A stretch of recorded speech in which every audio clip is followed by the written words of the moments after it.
நம்ம நினச்ச மாதிரியே விஜய் முதலமைச்சர் ஆகிட்டார் அப்படின்னு நினச்சிங்கன்னா அது உங்களோட முட்டாள்தனம். நீங்கள் நினச்சதுனால விஜய் முதலமைச்சர் ஆகலை. உலகத்தையே தான் கண்ட்ரோலில் வச்சுருக்கிற சாத்தான வழிபடக்கூடிய எலுமினாட்டிகள் தான் ஈவிஎம் மிஷினில் சீட்டிங் பண்ணி விஜயை முதலமைச்சர் ஆக்கியிருக்காங்க. எலுமினாட்டிஸ் என்பவர்கள் யாருன்னா அரசியல்வாதிகள், மீடியா, ஸ்போர்ட்ஸ் பிளேயர், ஆக்டர். இவங்க 4 பேரையுமே தான் கண்ட்ரோலில் வச்சுக்கிட்டு இவங்க மூலமாக தங்களோட அஜெண்டாவை பண்ணி முடிப்பாங்க. என்னடா பைத்தியத்தனமாக பேசணும்னு நீங்கள் நினைக்கலாம்.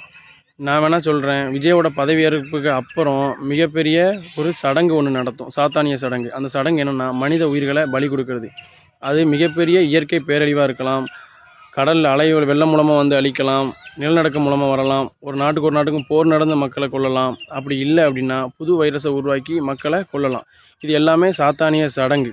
இது ஒன்றும் நான் சும்மா சொல்லலை. 10 ஆண்டுகளாக விஜயோட படத்தில் ஃபுல்லாம் தொடர்ச்சியான அந்த சிம்பாலிசம், அந்த குறியீடுகளை காட்டி, அந்த சாத்தானுடைய குறியீடை காட்டி இந்த சக்ஸஸை பண்ணி முடிச்சிருக்காங்க.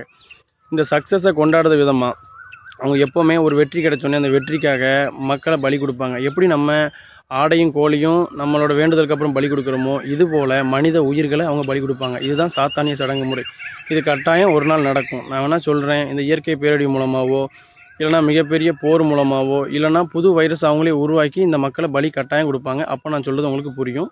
இன்னும் தொடர்ச்சி அடுத்தடுத்த காணொலிகளில் இதை பற்றி டீட்டெயிலாக நான் சொல்கிறேன். இப்போ உங்களுக்கு நான் சொல்கிறது பைத்தியக்காரத்தனமாக தான் இருக்கும்.